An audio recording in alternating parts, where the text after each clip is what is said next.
انا عييت ما نقلب والو، واش انا ضايع هنايا، اش ندير هنايا؟ باغي دايما يلاه يجزيك بخير امي. صافي بقيت حتى قنعتها. المهم بقات كتبكي مسكينه. مشي صافي ديك الساعتين هزيت الصاك ديالي، اتصلت بهشام كيجي عندي. جمعنا الصاك، جمعنا كلشي.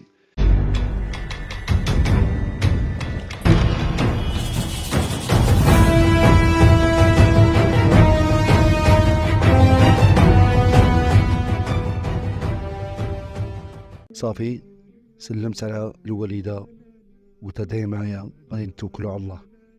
خا مسكينه عيات تلصق، كتقول لي جلس ولدي الله يرضي عليك، طريق الهجره خطيره. قلت لها لا امي صافي صافي توكلنا على الله. دعت معايا، خرجنا مع 12 الليل 17 ابريل 2017.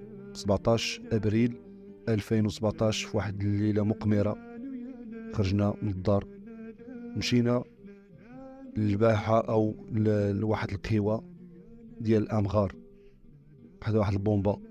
بقينا جالسين كنتسناو شي واحد اللي غادي يدينا للباحه ديال الطريق السيار ديال مدينه تهلا. كيجي واحد الطاكسي دار البومب، دار المازوط، وقلنا له الله يجزيك بخير واش غادي للباحه؟ قالنا نعم انا غادي. قلنا له وصلنا الله يجزيك بخير الله يرحم الوالدين. قال لك تفضلوا. مشينا وصلنا للباحه، بقينا واقفين تمايا حدا واحد البومبا كنتسناو ربما يجي شي كار او لا شي شاحنه، شي كاميو. شويه كيجي واحد الكاميو كيخرج منه واحد السيد كيدير المازوط، وحنا كنسولوه قلنا له الله يجزيك بخير واش غادي للشرق الوجده؟ قال لك قلنا له واش ديري؟ قال لك واخا مرحبا تفضلوا. ومشينا وركبنا معاه حتى وصلنا لوجده.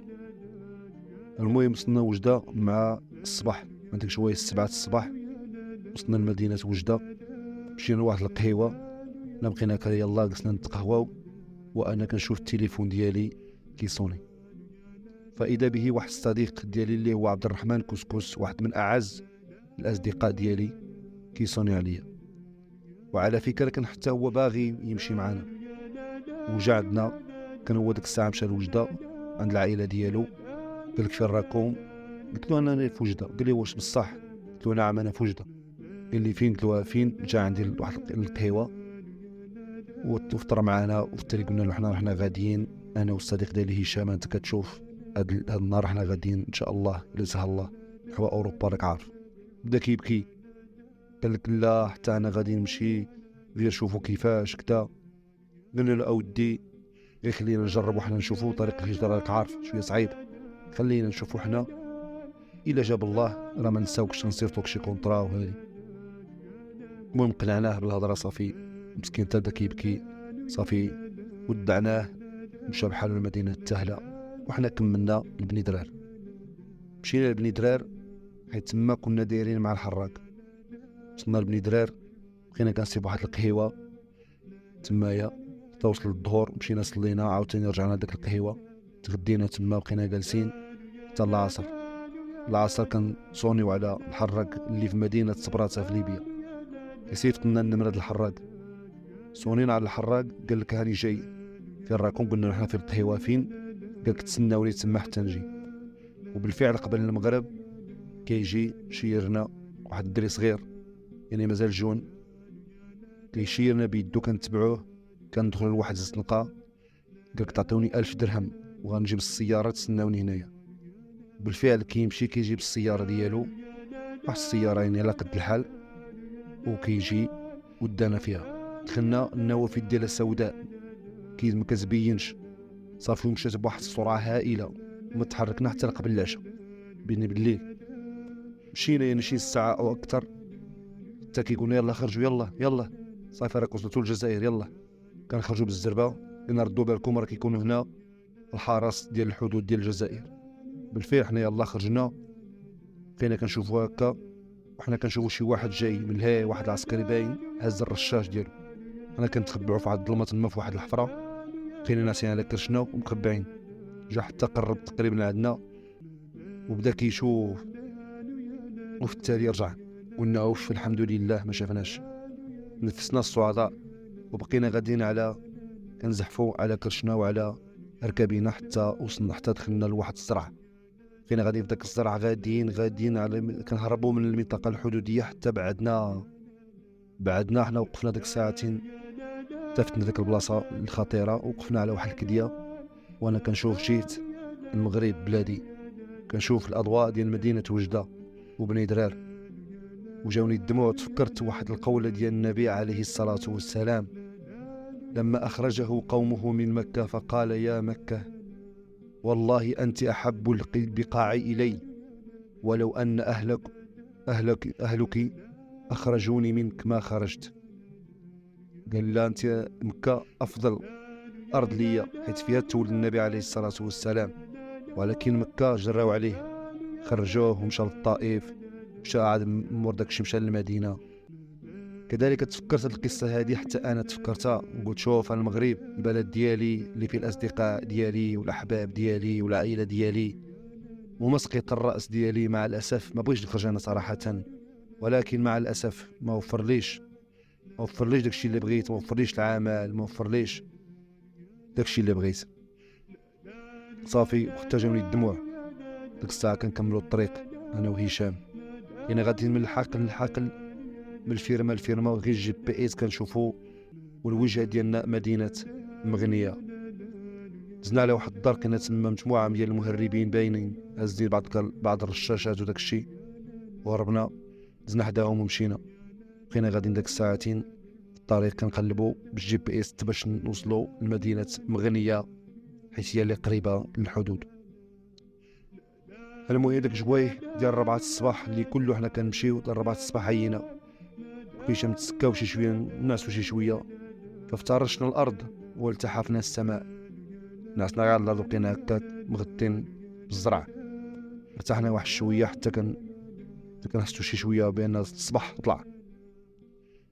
واللي هشام خصنا نزيدو نقلبوا على الطريق، بقينا غاديين شويه بالجي بي اس وحنا كنسمعوا صوت السياره، راه شي طوموبيل هادي رينا، راه شي طريق راه قريبه تنايا. بقينا غاديين حتى كنلقاو الطريق، باين هذيك الطريق بان طريق جهويه، باينه يعني زويونه.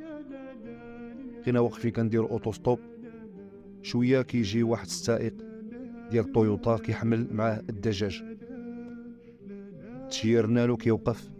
كنا نحن من المغرب، بغينا نمشيو لمدينه المغريه، قالنا مرحبا بكم. بالمناسبه الناس ديال الجزائر ناس كرماء طيبين، الله يجازيهم بخير، اخوان ديالنا في الدين.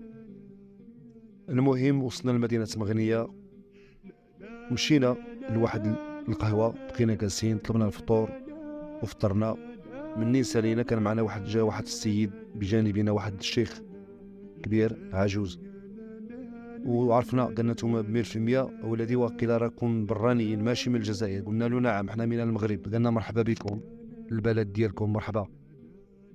المهم سولتو، قلت له هاد المغنية كأن اسم امرأة. قالك نعم ولدي، بأن هاد المغنية هادي سمات على الاسم دو واحد المرأة صالحة كانت جات السلطنات هنا كتكرم الناس اللي كيدوزوا للحج وهادي، وسماو هاد البلد او هاد القرية هادي سماوها بسميتها مغنية نسبة لهذه المرأة الصالحة الطاهرة.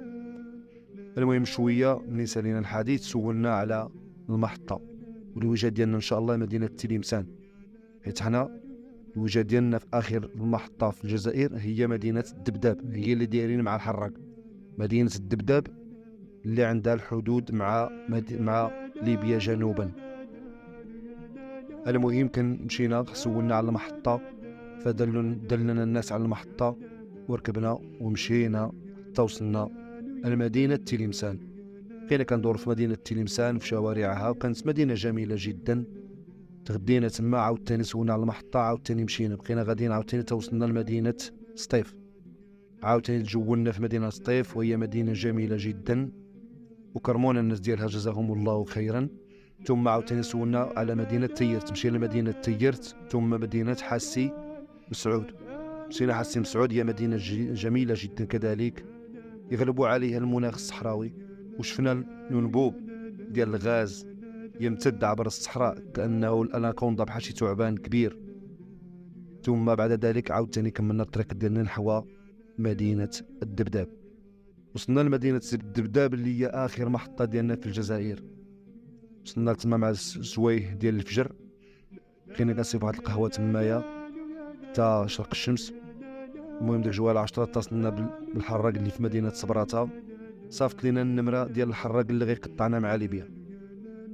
حنا صوني صافط لنا النمره، صونينا عليه، قال لك واخا غيتسناو ديك القهوه حتى نجي عندكم، حيت مدينه الدبداب هي واحد المدينه صغيره، غير فيلاج صغير، منطقه حدوديه. لان صافي جلسوا في ديك القهوه تما حتى نجي. صافي بقينا كنمشيو كنصليو الظهر ونرجعوا ديك القهوه، عاود نصليو العصر نرجعوا ديك القهوه. مور العصر كنصونيو عليه، قال لك انا غادي نجي عندكم دابا غير شي شويه، شي نص ساعه ونجي. فعلا داز نص ساعه كيصون علينا، قال لك انا حتى القهوه خرجنا. كان مجموعه السيارات تمايا مستفين السيارات بزاف. قلنا له حنا شنو لابسين قال لك راني شفتكم. صافي بقاو ديك القهوه حتى نجي، وحنا ما عرفناش حيت كان مجموعه السيارات تمايا ما عرفناش شنو سياره. المهم دخلنا للقهوه، بقينا كنتسناوه، ودنات المغرب والو، كنصونيو عليه مول المغرب العلبه الصوتيه. صلينا العشاء في الجامع، خرجنا جينا حدا ديك القهوه، صافي بداو هذوك الناس العمال ديال ديك القهوه كيجمعوا. صافي تسالا ديك جويه تسعود بحال هكا، كانت تسعود ديال الليل. صافي كيسيقوا القهوه، خرجنا بقينا جالسين حدا الشارع تما. كان انا قلت ليه هشام خصنا نشوفوا الحل، خصنا نشوفوا فين غنمشيو. هاد البلاصه حدوديه، ممكن نجيو عندنا الشرطه او ولا شي حاجه. حنا مازال كنكملوا الهضره ديال الله، مازال ما كملتش الهضره ديالي والحوار ديالي مع الصديق ديالي هشام. فاذا بالشرطه كتطوقنا وكتشدنا. شنو وقع لنا؟ فين مشينا؟ شنو تعرض لنا؟ اشياء تعرفوا ان شاء الله في الجزء الثالث ان شاء الله.